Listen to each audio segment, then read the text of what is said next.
모든 언약마다 피로 인치는 겁니다. 모든 약속마다 피로서 보정을 하는 거예요.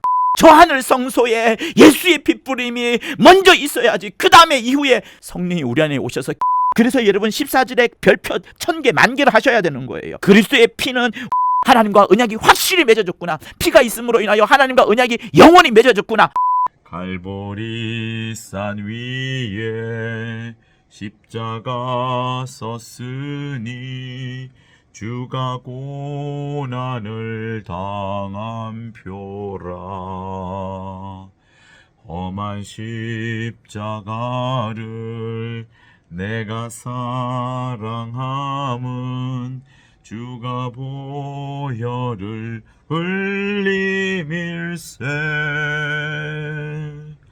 최후 승리를 얻기까지 주의 십자가 사랑하리. 빛난 멸류관 받기까지 험한 십자가 붙들겠네.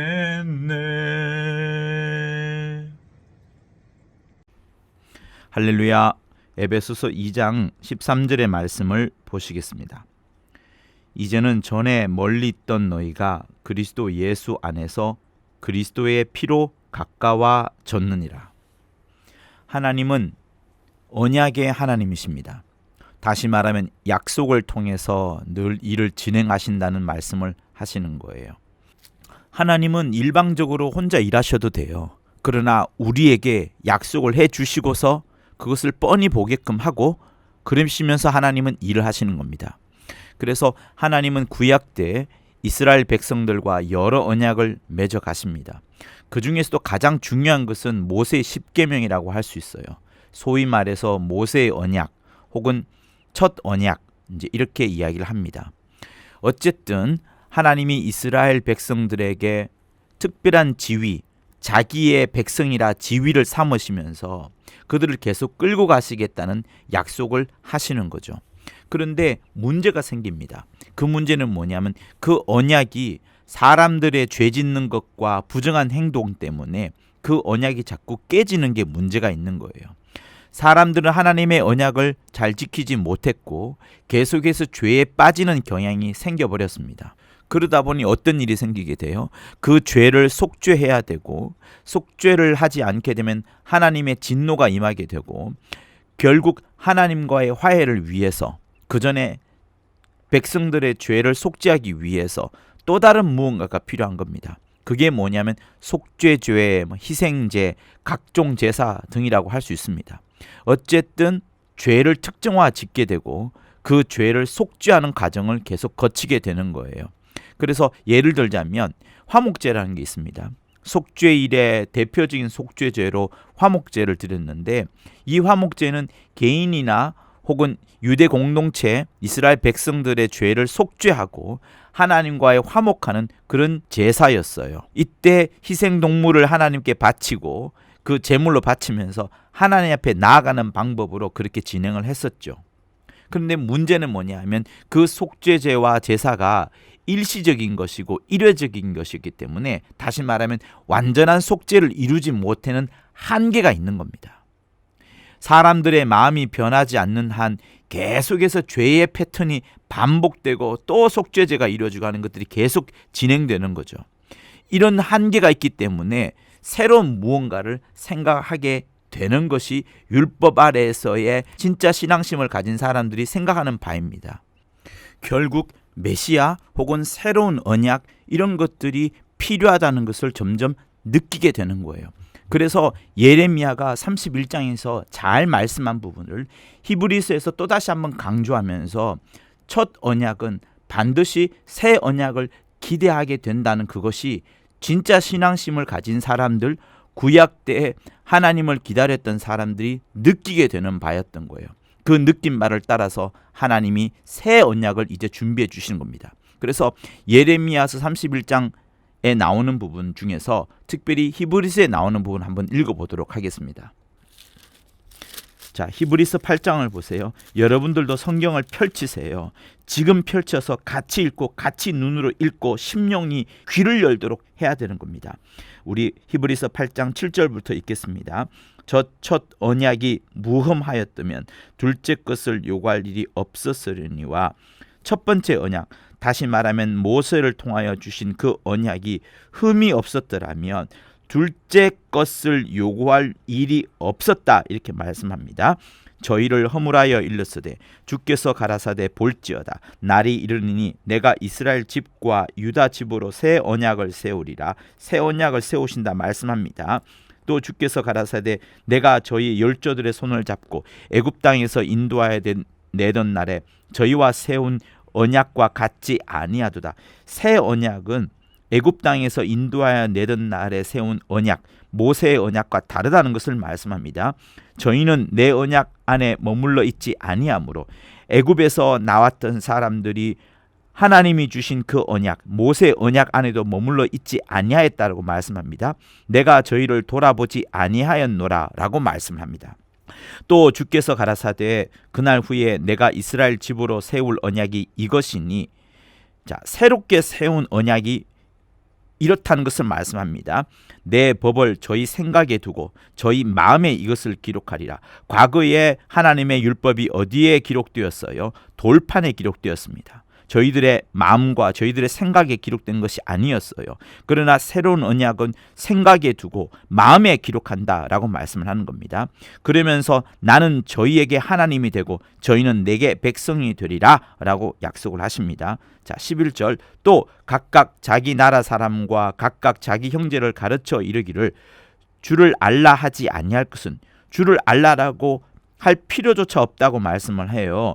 주를 알라라고 가르쳐 왔었는데, 구약 때는, 첫 언약 때는 그렇게 했었는데, 이제는 저희가 작은 자로부터 큰 자까지 다 나를 알미니라.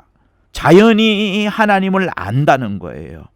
도대체 이 법이 무엇이길래 저희 생각에 두어진 법, 저희 마음에 기록되어진 법, 작은 자나 큰 자나 모두가 다 하나님을 알게 되는 그 법이 도대체 무엇이냐, 그 언약이 도대체 무엇이냐 하는 부분이에요. 12절 내가 저희 불의를 긍휼히 여기고 저희 죄를 다시 기억하지 아니하리라 하셨느니라. 이렇게 말씀합니다. 요게 예레미야서 31장에 나오는 부분이고요. 그것을 다시 한번 정리하기를 13절에서 새 언약이라 말씀하셨음에 첫 것은 낡아지게 하신 것이니 낡아지고 쇠하는 것은 없어져 가는 것이라, 이렇게 말씀을 합니다. 여러분, 새 언약은 낡아지고 쇠하는 것이 아니나 없어져 가는 것이 아니지만 첫 것은 반대로 낡아지고 쇠하여지고 없어져 가는 것이라, 이렇게 말씀합니다. 이것이 여러분 또다시 나오는 부분이 7장 18절을 보세요. 전옛 계명이 연약하여 무익함으로 패하고, 이렇게 나옵니다. 무익하고 연약하고 패하여지는 것을 다시 한번 첫 언약이라고 이렇게 강조하는 거예요. 자, 그러면서 9장에서 또다시 이 피에 대한 이야기가 나옵니다. 자, 9장 7절을 보실게요. 오직 둘째 장막은 대제사장이 홀로 1년 1차씩 들어가되 피 없이는 아니하나니 이 피는 자기와 백성의 허물을 위하여 드리는 것이니라. 곧 둘째 장막은 지성소를 말하는 거예요. 지성소에 대제사장이 혼자 들어갑니다. 1년에 한 번 들어가는데 피 없이는 절대로 못 들어갑니다. 이 피는 자기를 먼저 깨끗하게 하고 그 다음에 백성의 허물을 깨끗하게 하기 위하여서 드려지는 피인 거예요. 아시겠죠? 이게 첫 언약에서 진행되어졌던 피의 효력입니다. 자, 그런데 12절을 읽어보세요. 염소와 송아지의 피로 아니하고 오직 자기 피로 영원한 속죄를 이루사 단번에 성소에 들어가셨느니라 라고 말을 하면서 7절에서 읽었던 부분에서 굉장히 급반전되는 거예요. 7절에서 읽었던 것은 염소와 송아지의 피인데 이 피는 영원한 속죄를 이루는 게 아니었습니다. 매년 지내야 되는 거였죠. 1년 1차씩 들어가는 그 피였어요. 그리고 그 피는 자기와 백성의 허물을 위하여 드리는 거였습니다. 그러나 예수의 피, 12절에서 말하는 예수의 피는 단번에 지성소에 들어가는 그 피를 말하는 거예요. 자, 13절 염소와 황소의 피와 및 암송아지의 죄로 부정한 자에게 뿌려 그 육체를 정결케 하여 거룩하게 하거든 이라고 첫 언약에서의 그 제물로 드려졌던 피의 효력을 말합니다. 그러나 14절에서는 예수의 피를 이야기합니다. 하물며 영원한 성령으로 말미암아 흠없는 자기를 하나님께 드린 그리스도의 피가 어찌 너희 양심으로 죽은 행실에서 깨끗하게 하고 살아계신 하나님을 섬기게 못하겠느뇨? 라고 말하면서 그리스도의 예수의 피가 아무리 우리 양심이 죄를 느끼고 우리를 힘들게 한다 할지라도 성령으로 하나님께 그리스도의 피가 드려졌기 때문에 양심이라 할지라도 그 양심이 죽은 행실처럼 보여진다 할지라도 오히려 피를 통하여서 죄로부터 자유롭게 되었으니 그 결과로 양심에 대한 책망, 어떤 죄책감 이런 것에 대해서 해방되고 깨끗한 상태로 되었으니 당연히 하나님을 섬기는 것까지 나아간다는 그 말씀을 하시는 거예요. 첫 언약에서 염소와 황소의 피와 암송아지의 죄를 부정한 자에게 뿌린다 한들 그것이 그들의 양심을 깨끗하게 할 수는 없었어요. 그들의 육체를 정결케 하고 거룩하긴 했었지만 그들의 심령만큼은 깨끗하게 할 수 없었습니다. 그러나 예수의 피는 다르다는 거예요. 예수의 피는 다르다는 거예요. 자, 19절 읽습니다. 모세가 율법대로 모든 계명을 온 백성에게 말한 후에 송아지와 염소의 피와 및 물과 붉은 양털과 우슬초를 취하여 그 책과 온 백성에게 뿌려 책에도 뿌리고 백성에게도 뿌립니다. 이르되 이는 하나님이 너희에게 명하신 언약의 피라 하고 언약의 피라고 먼저 말을 합니다. 언약의 피, 언약의 피. 여러분 피가 언약과 관련된다는 부분은 잊지 마세요. 요거를 오늘 설명드리려고 하는 거예요. 피는 언약과 관련된 것이다. 언약과 관련된 것이다. 21절 또한 이와 같이 피로써 장막과 섬기는 일에 쓰는 모든 그릇에 뿌렸느니라. 피로써 장막을 뿌리고 섬기는 일에 쓰이는 모든 제구에 뿌리면서 율법을 쫓아 22절 거의 모든 물건이 피로써 정결케 되나니 피 흘림이 없은즉 사함이 없느니라.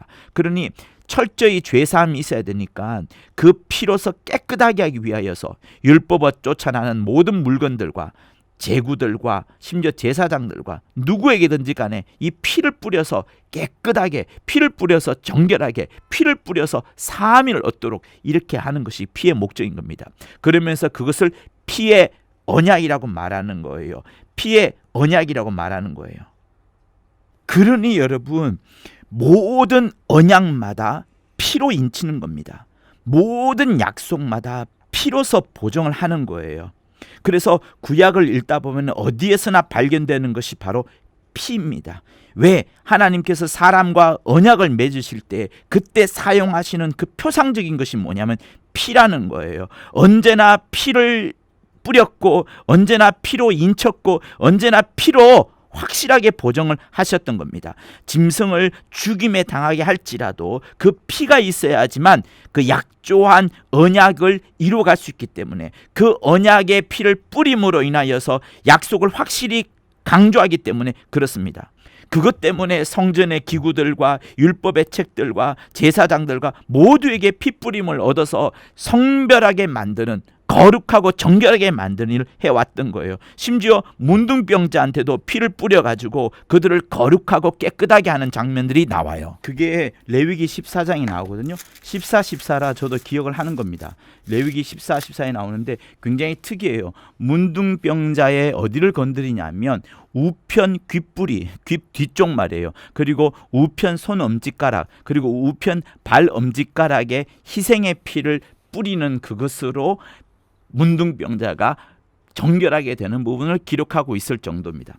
그러니 모든 부분에 있어서 피가 뿌려짐으로 인하여서 바로 하나님의 언약을 인치는 것, 하나님의 언약을 보정하는 것, 그것을 설명하는 거예요. 하나님의 방식이 그렇습니다.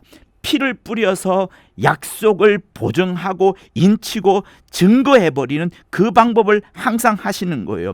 하나님이 인치시는 고정적인 방법, 항상 이 방법으로 피를 뿌리는 방법으로 일하셨던 겁니다. 그러니 하나님의 모든 언약은 피를 뿌림으로 인해서 인쳐졌고 비준되었고 확정이 되었는데 그렇다면 새 언약은 어떠할까요? 새 언약 역시도 피가 필요한 거예요. 새 언약 역시도 같은 방법으로 인치고 확정을 시켜 버리시는 겁니다. 여러분, 그게 바로 예수 그리스도의 피 흘림 아니겠어요?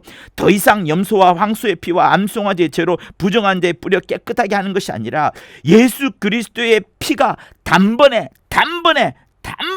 그 일을 해버리시는 겁니다. 새로운 언약을 그렇게 확정시켜 버리시는 거예요. 바로 그것 때문에 예수를 향하여서 새 언약의 중보자라는 말씀을 하는 겁니다. 예수의 피로 인하여서 하나님과의 언약이 확정되고 비준되고 딱 정해져 버리기 때문에, 인준을 해버리기 때문에 예수를 새 언약의 중보자라고 이렇게 말씀을 하시는 겁니다.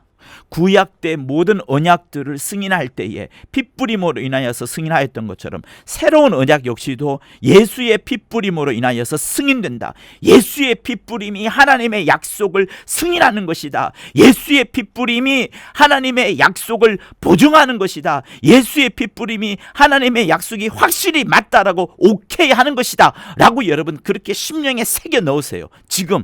그리고 나서 히브리서 9장을 읽도록 하는 겁니다. 우리 히브리서 9장, 우리가 이미 읽었던 것이기도 해요. 그러나 다시 한번 읽도록 합니다. 11절에서부터 15절까지를 읽도록 할게요. 그리스도께서 장래 좋은 일에 대해 제사장으로 오사 손으로 짓지 아니한 곧 이 창조에 속하지 아니한 더 크고 온전한 장막으로 말미암아. 손으로 짓지 아니하고 이 창조에 속하지 아니한 더 크고 온전한 장막이 뭡니까? 뭐예요? 예수의 몸을 말하는 겁니다. 손으로 짓지 아니하였고 창조에 속하지 아니하는 것, 염소와 송아지 이런 것과 전혀 차원이 다른 예수 당신의 몸, 그것으로 말미암아서 대제사장으로 오셔서 자기의 몸을, 예수의 육체를 드리는 거예요. 12절, 염소와 송아지의 피로 아니하고 오직 자기 피로 영원한 속죄를, 자기 피로 영원한 속죄를, 자기의 피로 영원한 속죄를, 예수 피로 영원한 속죄, 예수 피로 영원한 속죄를 이루사 단번에 성소에 들어가셨느니라. 단번에 지성소에 꽉 들어가신 거예요. 13절, 염소와 황소의 피와 및 암송아지의 죄로 부정한 자에게 뿌려 그 육체를 정결케 하며 거룩하게 하거든 하물며 영원한 성령으로 말미암아 흠없는 무험한 자기를 하나님께 드린 그리스도 예수의 피가 어찌 너희 양심으로 죽은 행실에서 깨끗하게 하고 살아계신 하나님을 섬기게 못하겠느냐. 여러분 14절은 두 가지로 딱 끊으셔야 됩니다. 어떻게 끊느냐? 그리스도의 예수의 피가 우리를 깨끗하게 하는데 어느 정도로 깨끗하게 하냐면, 양심, 여러분의 양심으로 여러분을 판단해 보세요. 정말 죄인입니다. 양심, 또 우리가 과거에 먹었던, 우리 조상 아담이 먹었던 선악과의 그 판단으로 판단해 보면 우리는 다 죄덩어리예요. 그 양심에서 자유롭지 못합니다. 그러나 하나님께 드린 그리스도 예수의 피는 그런 양심으로 죽어버렸던 우리의 행실, 그런 것들을 완전하게 깨끗하게 만들어준다. 깨끗하게 만들어준다. 양심이 더 이상 우리를 정죄하지 못한다는 것을 그리스도의 피가 확정시켜주는 거예요. 그렇기 때문에 깨끗하여진 우리가 살아계신 하나님을 섬길 수 있다. 하나님을 섬길 수 있다. 요것을 14절이 강조하고 있는 겁니다. 그래서 여러분 14절에 별표 1000개, 10,000개를 하셔야 되는 거예요. 그리스도의 피는 우리를, 양심에서 죽었던 우리를 깨끗하게 만들고 더 나아가서 하나님을 섬기는 것에 있어서 부족함이 없도록 한다는 거예요. 여러분, 구약이 뭡니까? 구약은 한마디로 섬기는 예법이 기록되어 있어요.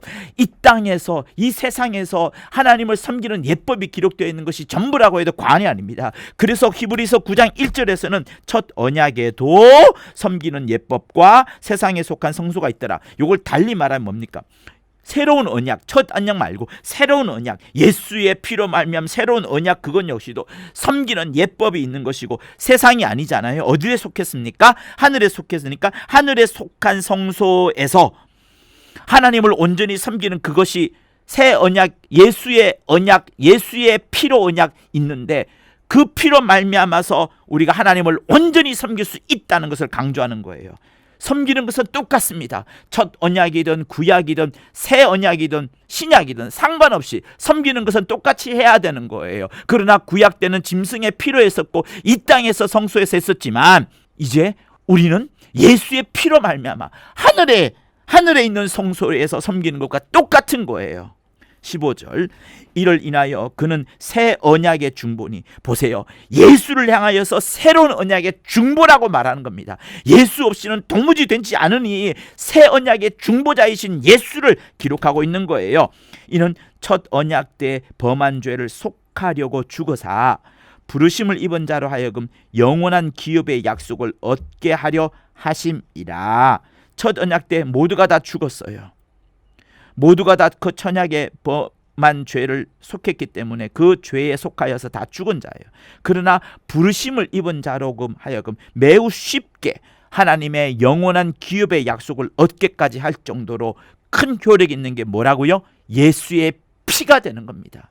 그리고 그 피를 오늘 강조하는 것은 뭐라고요? 피는 언약이다. 피는 하나님과의 언약을 보증하는 것이고 확정하시는 것, 비준하는 것이고 땅땅땅 오케이를 내려보는 것이다. 그게 피다라는 것을 오늘 강조하는 거예요. 그러므로 여러분, 피가 있음으로 인하여서 지난주에 우리는 화목이라는 것을 확실히 배웠는데 이 주간에 무엇을 배우는 것이냐? 하나님과 언약이 확실히 맺어졌구나. 피가 있음으로 인하여 하나님과 언약이 영원히 맺어졌구나. 그것을 우리는 확인하는 거예요. 그 언약의 중보자가 누구라고요? 예수 그리스도. 그거를 말씀하는 겁니다. 자, 그리고 우리 히브리서 12장 넘겨서 보도록 할게요. 12장 24절 부분을 보도록 하겠습니다. 자, 또 새 언약의 중보에 나와요. 24절 새 언약의 중보이신 예수와 및 아벨의 피보다 더 낫게 말하는 뿌린 피니, 이렇게 말합니다. 예수께서는 새 언약의 중보이시다. 그리고 그의 피는 아벨의 피보다 훨씬 더 낫게 말하는 뿌린 피다. 이렇게 말합니다. 여기서 말하는 피, 뿌린 피지만 말하는 피라는 부분은 다음 주에 더 중요하게 여러분들한테 설명을 드릴게요. 어쨌든 이 시간에는 새 언약의 중보이신 예수, 영원한 언약을 맺어주셨다. 이 부분을 확인하시면 되는 겁니다. 피는 뭐라고요? 언약이다. 피는 언약이다. 하나님이 우리와 맺으신 그 언약을 확정하고 보증하고 인준하고 비준하고 오케이를 내려주시는 것을 말해요. 여러분, 우리나라의 어떤 대통령이 국가 간의 어떤 중요한 결정을 체결을 합니다. 그러나 대통령이 그렇게 체결했다고 해서 끝나는 것이 아니라 반드시 국회에 와서 국회 동의 혹은 비준을 받아야 되는 거예요. 그 비준 받고 동의 받는 그것을 여러분, 바로 이 성경적으로 용의를 말하자면 예수의 피를 말하는 겁니다. 피를 말하는 거예요. 하나님이 우리와 언약을 맺으셨어요. 맺으셨지만 그것이 피가 있어야만 확정되고 보증되고 오케이가 되는 것처럼 그거와 똑같은 겁니다. 대통령이 다른 나라와 체결을 맺었다 할지라도 국회에 들어와서 동의와 비준을 받아야만 그것이 진행되고 효력이 나는 것처럼 하나님께서 우리와 언약을 맺으셨지만 그 확정한 보증으로서, 확실한 증거로서, 확실한 오케이로서 보여줄 수 있는 것이 뭐냐면 피라는 거예요. 피. 그래서 새 언약의 승인, 새 언약의 보증, 새 언약의 중보, 바로 그게 예수의 뿌린 피가 되는 겁니다. 그러니 피뿌림이 없다면 인준도 없는 것이고 확실하지도 않는 것이고 비준도 안 되는 것이고 승인도 안 되는 거예요. 피뿌림이 없다면 아무것도 안 되는 겁니다. 여러분, 이것을 설명하기 위하여서 구약에 나온 아주 재밌고 또 중요한 하나의 개념이 있어요. 그게 뭐냐면 여러분 들어보셨던 아사셀의 양이라는 부분입니다.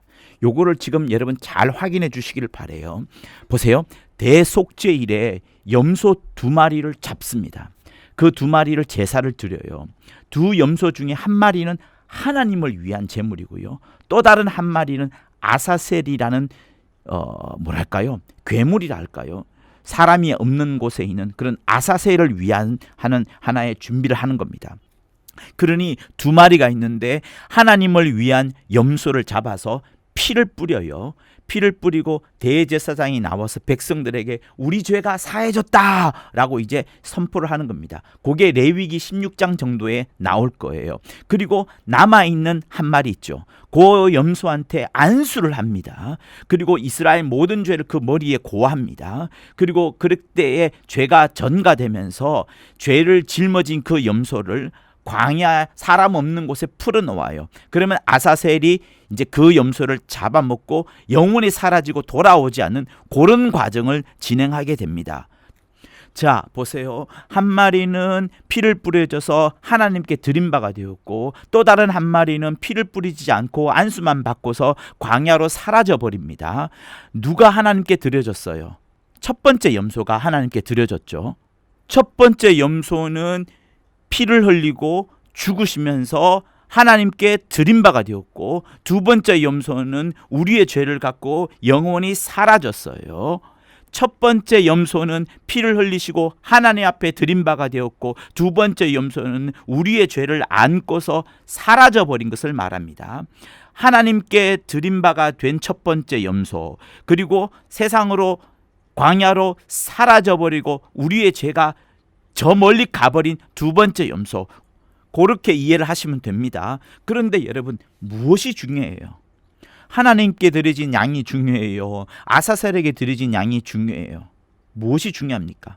우리의 죄를 안고 저 멀리 광야로 사라져버린 그 양이 중요합니까? 아니면 피를 뿌려지고 하나님 앞에 드린 바가 되었던 그 양이 중요합니까? 무엇이 중요해요? 둘 다 중요하기 때문에 당연히 성경책에 나오는 거겠죠. 그러나 여러분, 우리의 죄를 저 멀리 떠나보내는 것으로는 충분하지 않다는 것을 제가 강조하고 싶은 거예요. 하나님께 가까이 나아갈 수 있는 그것이 아닙니다. 우리 죄를 저 멀리 떠나보내는 그것이 하나님께 가까이 나아갈 수 있는 방법이 아니에요. 하나님께 가까이 나아갈 수 있는 방법은 바로 하나님께 드려진 양, 하나님께 피를 뿌려진 그 양이 필요한 겁니다. 그 양이 있어야지, 다시 말하면 오늘 본문처럼 그리스도의 피로 가까워졌느니라 한 것처럼 새로운 언약 속에 있어야 되는, 하나님께 가까이 나아가기 위하여서는 새로운 언약 속에 있어서 그 예수의 피를 힘입어서 우리는 하나님 앞에 나아가는 거예요. 그것 때문에 예수를 새 언약의 중보자라고 말하는 겁니다. 그러니 여러분, 아사셀의 양도 중요하지만 더 중요한 것은 하나님께 드려진 그 양이 더 중요한 거예요. 보세요. 하나님께 제사하는 그 양에게는 안수하지 않습니다. 아사셀에게 보내는 양한테만 안수라는 거예요. 왜? 우리의 죄를 전가하기 위하여서.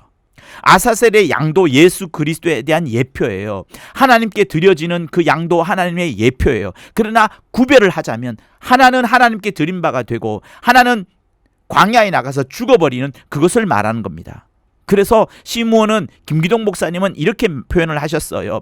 두 마리 제물 중에 한 마리는 예수의 육체를 뜻하는 것이고 또 다른 한 마리는 예수의 이름을 뜻하는 것이다.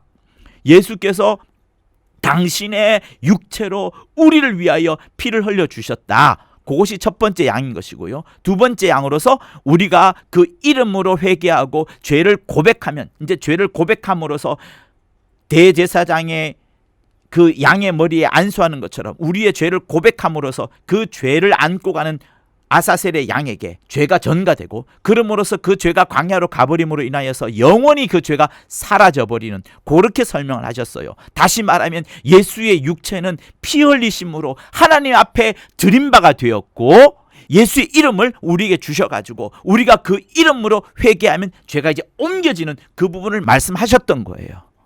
그러니 보세요. 예수 그리스도께서 죄를 담당하는 그 하나님의 양으로서 제물이 되어서 죽임을 당하시고 피를 뿌리셨기 때문에 그분의 죽으심으로 인하여 하늘 지성소에 뭐가 뿌려진 겁니까? 피가 뿌려진 거예요. 하늘 지성소에 피가 뿌려지게 됨으로 인하여서 이제 거룩하고 정결하게 되었으니 거룩한 영, 진리의 영, 성령이 이제 오실 수 있게 되고, 성령이 오셔서 우리가 죄사함 받은 것을 성령이 우리 안에서 가르쳐 주심으로 인하여서 내가 이제 예수 이름을 힘입을 수 있겠구나. 예수 이름으로 죄를 고백하자. 예수 이름으로 죄를 고백하면 그 죄가 아사셀에게 넘어갈 것이고 아사셀의 양에게 넘어갈 것이고 아사셀에게 넘어간 양이 영원히 사라져 돌아오지 않게 되는 그거를 말씀하시는 거예요. 그러니 제가 말씀드린 것은 무엇인가 하면, 여러분, 우리가 이 땅에서 아무리 회개하고 죄를 고백한다 할지라도 우선은 먼저는 하늘에서 죄가 사해져야 되는 거예요. 저 하늘 성소에 예수의 핏뿌림이 먼저 있어야 된다는 것을 말씀하시는 겁니다. 저 하늘 성소에 예수의 핏뿌림이 먼저 있어야지 그 다음에 이후에 성령이 우리 안에 오셔서 깨우쳐 주심으로 인하여서 예수의 이름을 힘입어서 내가 죄를 고백하고 그때부터 우리의 속죄가 이루어지는 것을 말씀하는 거예요. 아사셀의 양의 경우에는 광야로 보내버립니다. 그리고 우리가 그 보내어버린 것에 대해서 완전히 잊어버려야 되는 거예요. 그러나 잊어버리는 것이 더 중요한 것이 아니라, 죄를 망각하자는 것이 아니라, 죄를 잊어버리자는 것이 아니라, 하늘에서 주 예수의 핏부림이 있었기 때문에 그 이후에 내가 속죄를 받을 수 있는 하나의 조건이 된다는 것을 말씀하는 겁니다. 그러니 자기가 죄인이라는 고백을 하는 것도 매우 중요하고, 그러면서 자기가 영적 존재인 것을 정말 시인하는 것이 필요한데, 그 전에 무엇이 먼저 있었느냐? 예수 그리스도의 하늘 성소에서 하나님을 향한 핏부림이, 그가 먼저 죽으시는 것이 있었기 때문에 중요한 겁니다. 그래서 이 히브리서에서 말씀하는 거, 그리고 에베소서에서 말씀하시는 거, 그리스도의 피로 가까워졌느니라. 그리스도의 피는 무엇이라고요? 하나님과 우리와의 언약을 맺어주셨다는 그것에 대하여서 확정하고 보증하고 오케이하는 것이고 확실하는 것을 말씀하는 겁니다. 주 예수의 핏부림이 먼저 있었다는 거, 주 예수의 핏부림이 나의 고백과 나의 회개와 나의 뉘우침보다 먼저 있었다는 거, 그게 더 중요한 거예요. 그래서 아사셀의 양보다 더 중요한 것이 뭐라고요? 하나님께 드려진 어린 양의 그 피라는 것을 말씀드리는 거예요. 할렐루야. 그러면서, 그렇게 되면서 그리스도 예수는 우리에게 새로운 언약의 중보자가 되시는 겁니다. 여러분, 중보자가 뭔 거예요? 가운데 딱 있는 사람을 말하는 겁니다. 가운데 있는 사람. 그러면 예수께서 새 언약의 중보자라고 하시는데, 그 새 언약의 중보자가 진짜 무엇을 말합니까? 우리와 하나님 사이에 중보자로서 예수께서 계시는 거예요. 하나님은 누구십니까? 하나님이십니다. 우리는 누구예요? 사람이에요. 그럼 그 가운데 있는 분은 누굽니까? 하나님입니까? 사람입니까? 하나님과 사람 사이에 서 계신 그 예수께서는 우리를 하나님과 하나 되게 만드시려고 그토록 애쓰시고 수고하시고 몸부림치고 계신다는 것을 여러분, 요한복음 특별히 17장에서 자세히 우리는 볼 수 있어요. 그러니 예수께서는 한 손을 하나님을 꼭 붙잡고 계시고, 또 한 손은 우리를 꼭 붙잡고 계시는 겁니다. 그러니 예수는 누구예요? 예수는 하나님이신 거예요. 또 누구예요? 예수는 참 사람이신 거예요. 그는 참 하나님이요 참 사람이신 겁니다. 그는 그렇게 완전한 중보자가 되셔서 우리와 하나님을 더욱더 가까이 하게 하시는, 그 언약의 피로 확실하게 가까이 하시는, 보증하시고 확정하시고 비준하시고 인치시고 증거를 삼으시는 확정한 언약의 피로 만들어 가시는 분이 예수신 거예요. 그래서 피는 다시 한번 하나님과 우리 사이에 맺었던 그 언약을 확정하고 보증하는 겁니다. 언약의 피, 언약의 피, 바로 그것이 오늘 가장 중요한 언약의 피를 말씀하는 거예요. 할렐루야, 할렐루야. 바로 그래서 여러분, 요한복음 6장 53절과 57절에서 바로 주님이 그토록 몸부림치면서 말씀하신 부분이 그거예요. 야, 너희들이 왜 내가 생명의 떡인 줄 알지 못하느냐? 구약 때 너희들이 그렇게 만나를 먹어왔지만 그건 하루로 끝나는 것이었다. 그러나 나를 먹음으로 인해서 영원히 너희들이 살게 되는 그 떡을 먹어라. 그게 뭐냐? 내 피와 내 살이다. 누구든지 내 살을 먹지 않냐고, 내 피를 마시지 않으면 결단코 생명을 얻을 수 없다라고 주님이 그토록 강조하신 거예요. 수많은 제자들이 떠난다 할지라도, 다 떠난다 할지라도, 요한복음 666 제자가 할지라도 다 떠나가 버리고 12명밖에 남는다 안다 할지라도, 아니 단 한 명도 남는다 아니다 할지라도, 주님은 인기가 다 사라진다 할지라도 당신의 피를 마시게끔 하셔야 되고, 당신의 몸을 우리를 찢어서 주셔야만 되는 것이 중요한 거예요. 그래서 성찬이 중요한 겁니다.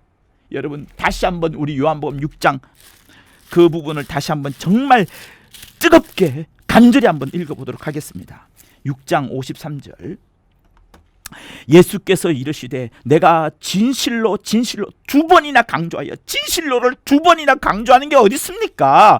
너희에게 이르노니 인자의 살을 먹지 아니하고 인자의 피를 마시지 아니하면이라는 것을 두 번이나 강조하면서 반드시 먹고 마시라는 것을 말씀합니다. 너희 속에 생명이 없느니라. 인자의 살을 먹지 아니하고 인자의 피를 마시지 않으면 너희 속에 생명이 없느니라. 내 살을 먹고 내 피를 마시는 자는 영생을 가졌고 마지막 날에 내가 그를 다시 살리리니 내 살은 참된 양식이요 내 피는 참된 음료로다. 내 살을 먹고 내 피를 마시는 자는 내 안에 거하고 나도 그 안에 거하나니. 58절. 이것은 하늘로서 내려온 떡이니 조상들이 먹고도 죽은 것과 같지 아니하여 이 떡을 먹는 자는 영원히 살리라. 여러분, 주 예수께서 우리에게 말씀하십니다. 나를 먹으라고, 나를 마시라고, 나를 뜯어 먹으라고, 나를 쪽쪽쪽 빨아 먹으라고, 통째로 뻗어 먹으라고, 통째로 삶아 먹으라고 말씀하시는 거예요. 얼마나 무섭습니까?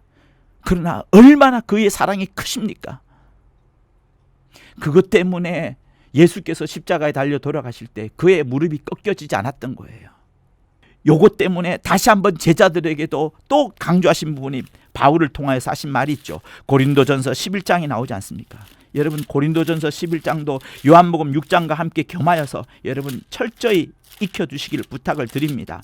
자, 11장 23절부터 26절까지 내가 너희에게 전한 것은 주께 받은 것이니 주 예수께로부터 받은 말씀이라는 거예요. 곧 주 예수께서 잡히시던 밤에 떡을 가지사 축사하시고 떼어 가라사대 이것은 너희를 위하는 내 몸이니 이것을 행하여 나를 기념하라 하시고, 그러니까 내 몸이라고 하는 그것을 먹으면서 주님을 기념하는 거예요. 식후에 또한 이와 같이 잔을 가지시고 가라사대 이 잔은 내 피로 세운 새 언약이다.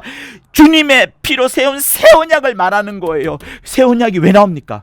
그러면 과거에 구약 때에도 언약이 있었다는 것을 우리가 알 수 있지 않습니까? 그것을 우리가 처음 오늘 설교 시작할 때 히브리서 7장과 8절에서 읽지 않았습니까? 내 피로 세운 새 언약이니 이것을 행하며 마실 때마다 나를 기념하라. 계속해서 주님을 기념할 것을 말합니다. 내가 너희를 위하여 죽으면서 살을 주고 피를 주었다는 것을 계속 기념하라는 거예요. 그리고 26절 너희가 이 떡을 먹으며 이 잔을 마실 때마다 주의 죽으심을 올 때까지 전하는 것이라 라고 말씀하시면서 성찬을 했을 뿐만 아니라 주님이 오실 때까지, 곧 내가 언제 죽을지 모르겠지만 나의 인생이 망하는 그날까지 반드시 전할 것을 예수의 살을 먹어야 된다, 예수의 피를 마셔야 된다는 것을 전해야 된다 라고 또다시 강조하는 거예요. 그러니 여러분, 아사셀의 양을 멀리 보내는 것, 내 죄를 고백하는 것으로 끝나는 것이 아니라 반드시 주님이 먼저 저 하늘 성소에 당신의 피를 뿌리신 그것이 먼저 있었고, 그것이 피의 언약이 되어가지고 그것이 피의 언약인 거예요. 그것이 피의 언약이 되어서 나를 이제 살려내는 겁니다. 살려내는 거예요. 그러니 여러분, 피라는 것은 언약이다. 피라는 것은 하나님과 우리가 맺었던 언약을 확실하게 만들어가는, 정말 확실하게 보정을 해버리는, 인준하는 것이요, 확실하게 하는 것이요, 비준하는 것이요, 승인하는 것이요, 오케이를 내려버리는 그것이다. 이렇게 여러분 확정하시고 정말 그 피를 속에 더 들어가고 그 피 속을 확인하고 그 피를 더 의지하고 붙잡는 여러분이 되실 것을 예수 이름으로 부탁을 드립니다. 할렐루야. 그래서 여러분, 우리 이렇게 주먹 꽉 쥐고 이렇게 합시다. 내 영혼아 피 속에 머무르자.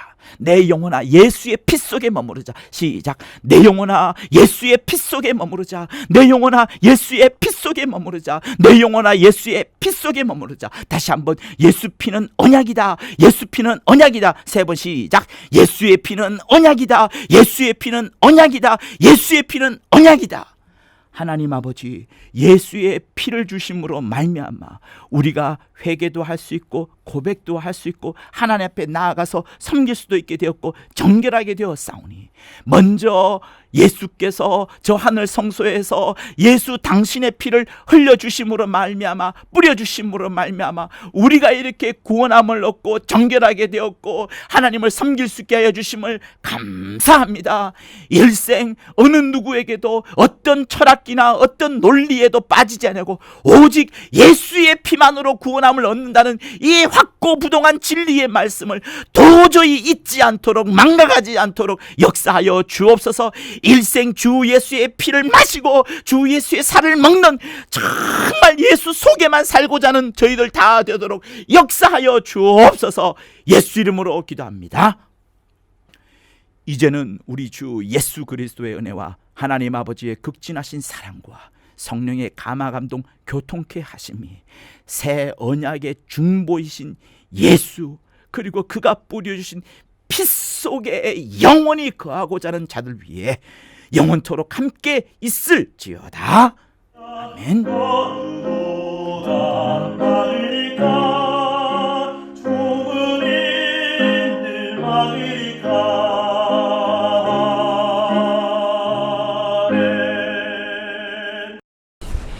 구독과 좋아요는 저한테 큰 힘이 됩니다. 고맙습니다.